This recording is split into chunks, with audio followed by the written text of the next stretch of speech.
Luc Ferry, bonjour. Bonjour Adrien. Déjà en pleine forme de bon matin, Oui, ravi de vous oui. retrouver sur ce plateau. De même. Vous publiez La frénésie du bonheur avec ce bandeau du bonheur différé au bonheur immédiat. C'est aux éditions de l'Observatoire. Le bonheur, pourquoi avoir voulu écrire sur ce bonheur? On a presque l'impression que cette recherche du bonheur, elle vous agace. Ah oui, profondément. Parce que je me suis rendu compte d'une chose, c'est qu'on était passé en effet d'idéologie du bonheur différé, avec l'idée qu'il fallait d'abord travailler, puis qu'ensuite on allait pouvoir s'amuser, trouver des plaisirs et des joies. Et on est passé de ces idéologies, de ces religions du bonheur différé, à des idéologies du bonheur ici et maintenant. En gros, pour les enfants, le bonheur, c'était après la classe. Pour les salariés, c'était après la retraite. Pour les communistes, c'était après la Révolution. Et pour les catholiques, c'était après la mort. Mais c'était après. Il fallait d'abord travailler, d'abord mériter en quelque sorte le droit. Donc aujourd'hui, il n'y a plus d'après. Il n'y a plus d'après. Et pourquoi il n'y a plus d'après? C'est ça qui est très, pardon de le dire, mais c'est extrêmement profond. C'est une lame de fond d'une profondeur absolument inimaginable. Il n'y a plus d'après parce que les deux grandes religions de l'après se sont effondrées en Europe, singulièrement en France, au cours des 50 dernières années. Donc le catholicisme et le communisme. Le catholicisme et le communisme, voilà. Le communisme, donc, qui était une religion de l'après, c'est une religion de salut terrestre, mais c'était une religion de l'après, après la Révolution. Le communisme passe en gros de 30% de l'électorat ou de 25% de l'électorat dans les années 50 à 2% aujourd'hui, donc il n'y a plus d'après. Et le catholicisme, c'est pire, si je puis dire. En 1950, 90% des Français sont baptisés. Ça veut dire les communistes aussi, hein, c'est donc Camillo et Pépin, on ne sait jamais. Mais aujourd'hui, ils sont 30%. Il y a 45 000 prêtres diocésains en France. Diocésains, c'est ceux qui prêchent dans les églises. Il en reste 4 000 aujourd'hui. Ça veut dire que vous regrettez cette disparition du catholicisme et du communisme? Non, je suis ni catholique ni communiste, mais je veux dire que ce qui vient après est pire d'une certaine manière, à mes yeux. Donc, j'ai beaucoup d'admiration pour le catholicisme. J'ai écrit un livre avec le cardinal Ravasi sur le message de Jésus. Je ne suis pas croyant, mais j'ai beaucoup d'admiration pour cette religion, qui est une religion de l'amour. En revanche, j'ai pas une grande admiration pour le communisme. Mais peu importe. Ce que je veux dire, c'est que c'était des religions de l'après. En gros, on était le troisième petit cochon, pas le premier. On travaillait d'abord, on allait s'amuser après. Alors, on va rappeler les trois petits cochons. Le premier qui construit une maison en paille, le deuxième en bois, le troisième en briques et en ciment. Voilà. Quel rapport avec ce qui se passe aujourd'hui? Eh bien, exactement ça. Au fond, le troisième petit cochon, c'était le modèle même du bonheur différé. Voilà, on travaille d'abord pour assurer... Construire sa maison en briques et en ciment pour se protéger du loup. Pour se protéger du loup. Et il y a un très beau livre de Bruno Bettelheim sur la psychanalyse des contes de fées, dans lequel il explique que ce conte est en fait une mise en scène du passage du principe de plaisir tout de suite au principe de réalité.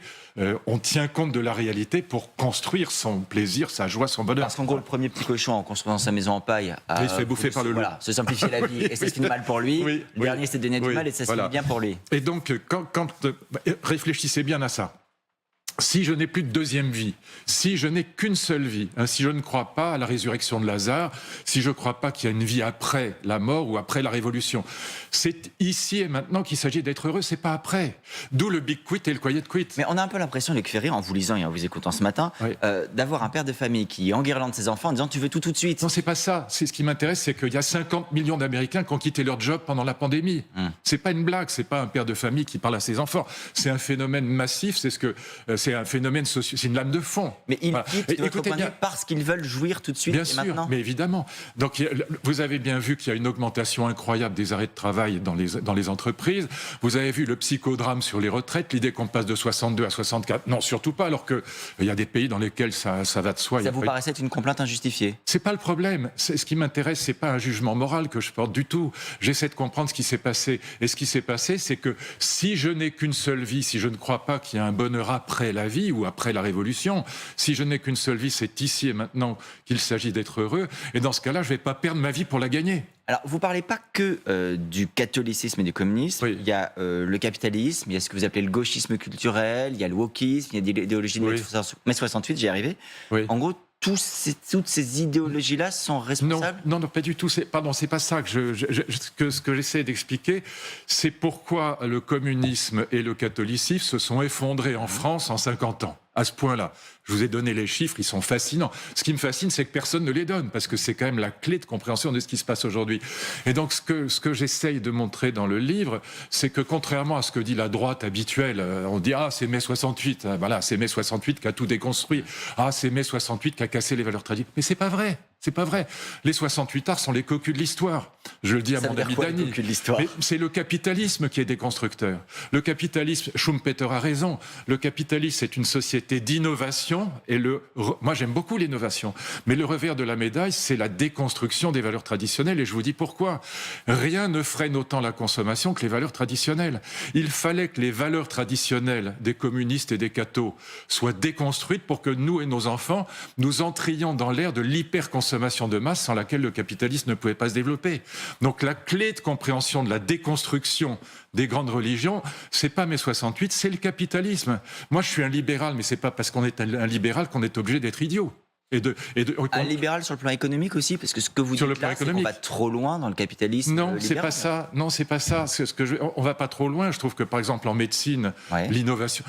L'espérance de vie des Français en 1900, c'était 45 ans. C'est 80 ans aujourd'hui pour les hommes et 85 ans pour les femmes. Donc il y a des progrès extraordinaires. Le niveau de vie des Français a été multiplié par 3 depuis 1900. Plus que ça même. Bon, l'espérance de vie pratiquement par 2. Donc ces progrès-là, je ne vais pas les renier. Je dis simplement qu'on a besoin de régulation. Je suis gaulliste, ça veut dire quoi ? Libéral en économie, beaucoup plus libéral que Macron, mais beaucoup plus républicain que lui. C'est-à-dire, je suis plus proche de Chevènement que de Macron en politique.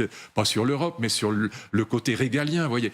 Et donc, ce que j'explique dans le livre, c'est que c'est le capitalisme qui a été l'agent de la déconstruction des grandes religions de l'après, si vous voulez, et qui étaient des religions du bonheur différé. Voilà. Et ce qui a remplacé ces religions, c'est la psychologie positive et les théories du développement personnel qui nous viennent des États-Unis. Peut-être réexpliquer pour nos téléspectateurs ce que vous entendez par psychologie positive, parce que c'est pas facile. C'est le bonheur ici et maintenant, c'est le bonheur en 15 leçons. Voilà. C'est l'idée que grâce à la psychologie, alors c'est Martin Seligman qui invente ça, alors je raconte ça dans le livre évidemment, on date la naissance de la psychologie positive de la fin des années 90, c'est un psychologue américain qui invente ça, avec cette idée que la psychologie, contrairement à la psychanalyse, n'est pas faite uniquement pour traiter des gens qui sont malades, mais qu'elle est faite pour tout le monde, parce que le but de la psychologie, c'est de nous apporter le bonheur. Il y a beaucoup de petits manuels et de précis dans le commerce. Voilà. Et donc vous trouvez 50 000 bouquins aujourd'hui, il y a des applications, il y a des séminaires, il y a des colloques. C'est les plus grosses ventes de livres dans le monde aujourd'hui.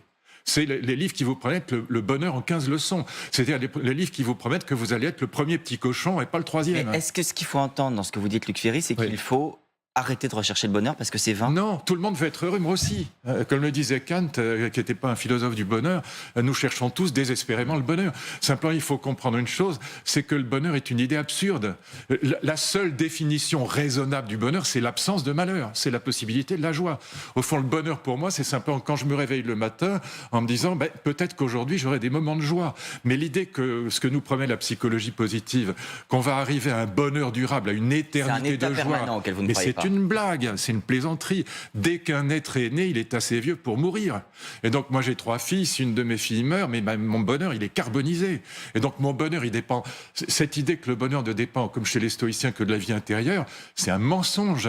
Mon bonheur, si tant est que ce mot ait un sens, disons l'absence de malheur, ça dépend du réel et de l'état de la vie des gens que j'aime. Alors il y a une phrase très Luc Ferry dans ce livre. C'est le jugement des autres, on s'en tape. Seul ce que je pense moi-même, de moi-même, doit m'intéresser. Oui, finalement, c'est pas la mienne, hein, c'est celle d'un psychologue positif. Exactement. Oui, voilà. J'y viens. Mais c'est marrant parce que je me suis dit que vous auriez pu l'écrire. Parce qu'en fait, on se pose une question.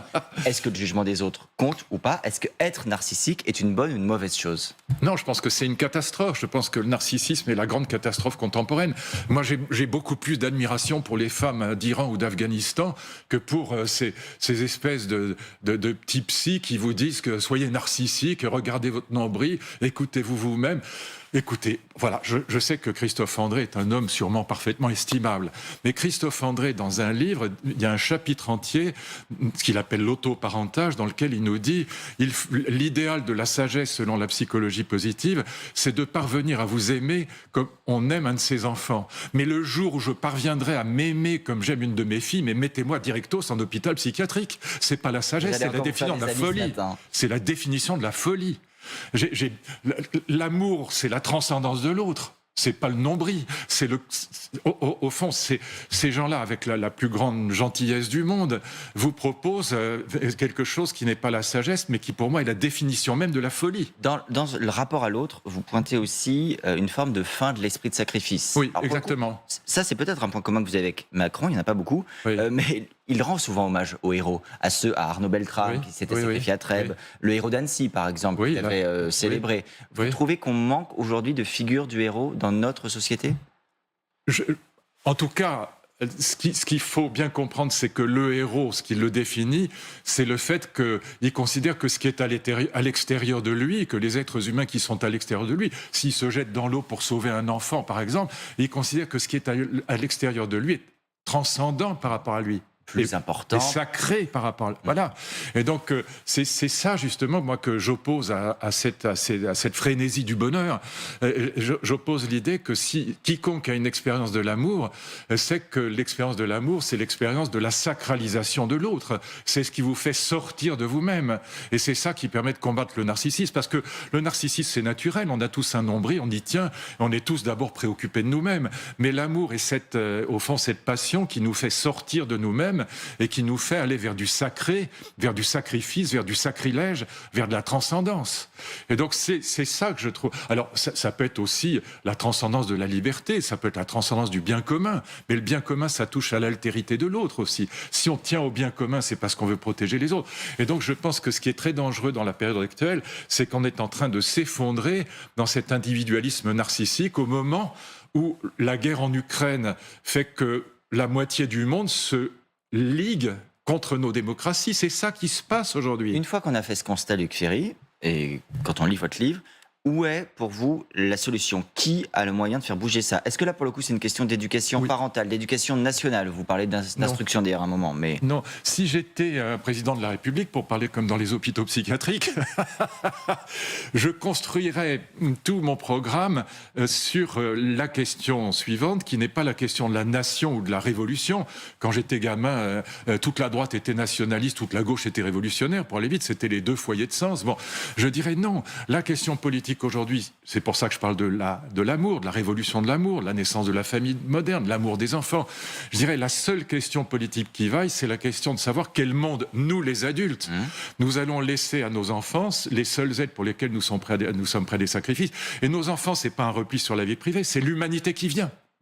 Et donc, c'est la question de la dette. Est-ce qu'on va leur laisser une dette, une ardoise? C'est la question de la guerre avec le fanatisme religieux. C'est la question de la protection sociale dans la mondialisation. C'est la question de la transition écologique. C'est la question de l'école. C'est les 5 grandes questions.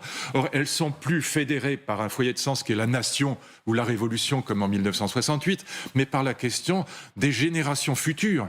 D'ailleurs, c'est pour ça que l'écologie a quand même mis le doigt sur quelque chose de fondamental. C'est la question des générations futures. C'est ça la grande question. Et au fond, cette grande question, elle est médiatisée, si je puis dire, par l'idée que nous aimons nos enfants et que pour eux, mais nos enfants, c'est pas les miens, c'est les nôtres. C'est l'humanité qui vient. Et que pour eux, on serait capable de faire des efforts. Je sors un instant du livre, Luc Ferry, pour faire appel à l'ancien ministre de l'Éducation qui est en vous. L'actuel ministre de l'Éducation, hier, Gabriel Attal, a prononcé un discours à l'occasion de la Journée mondiale des enseignants. Il l'a fait devant la Bibliothèque nationale François Mitterrand, avec une annonce qui est très commentée. Il dit vouloir des groupes de niveau en français et en maths au collège. En gros, il dit les classes sont trop hétérogènes. Il faut qu'on arrête cette logique de classe hétérogène et qu'on organise la scolarité par niveau, les meilleurs, les moyens, etc. Les syndicats dénoncent l'idée d'un collège qui pourrait devenir à plusieurs vitesses. Est-ce que c'est une piste qui vous paraît nécessaire? Est-ce qu'il faut la creuser? Écoutez, j'en ai parlé avec lui. Moi, j'ai beaucoup d'estime pour lui. Je trouve qu'il part très bien. Je trouve que c'est un jeune homme extrêmement intelligent et sympathique et qu'il va dans la bonne direction. Sur la question des groupes de niveau, c'est pas comme ça que je formulerai les choses. Je le lui ai dit d'ailleurs. Je pense que ce qu'il faut remettre en place, c'est les classes en alternance entre collège, entreprise, collège, lycée professionnel. Surtout collège, lycée professionnel, mais aussi avec les entreprises. Autrement dit... Et ça, vous voyez un élève de 6e aller en entreprise? Non, à partir de la 4e. Je ne veux même pas rétablir le palier d'orientation, je parle de la 4e. C'est au moment où on met les classes, les 4e techno, les 4e pro, 3e pro, etc., qui sont des classes poubelles. Donc, je ne veux pas de ces classes. Je dis en revanche, il faut organiser le collège en disant voilà, on va te permettre en 4e, en 3e, de découvrir des métiers peut-être 2 après-midi par semaine. Et au lieu de faire des groupes de niveau, on fait un programme un peu resserré sur ce que j'appelais le socle commun, c'est-à-dire les fondamentaux.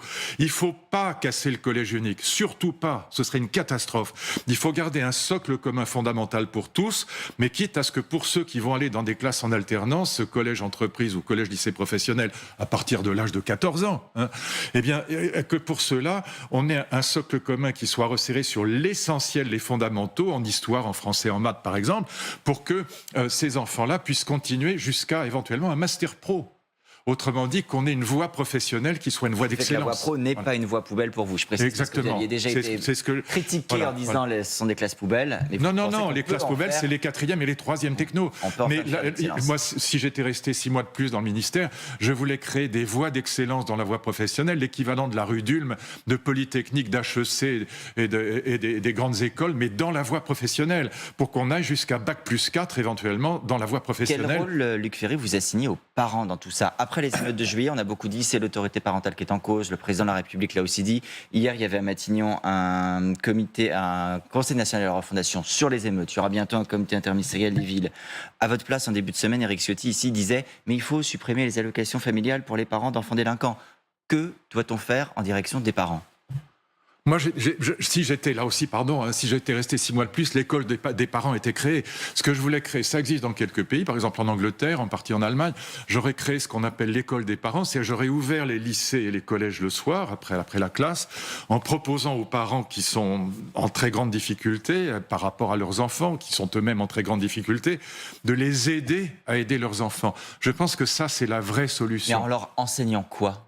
Comment aider leurs enfants? Parce que vous avez énormément de parents qui sont en très grande difficulté eux-mêmes, qui ont détesté l'école, qui ont quitté l'école trop tôt, qui ont peur de l'école, qui ont des enfants qui sont eux-mêmes en difficulté.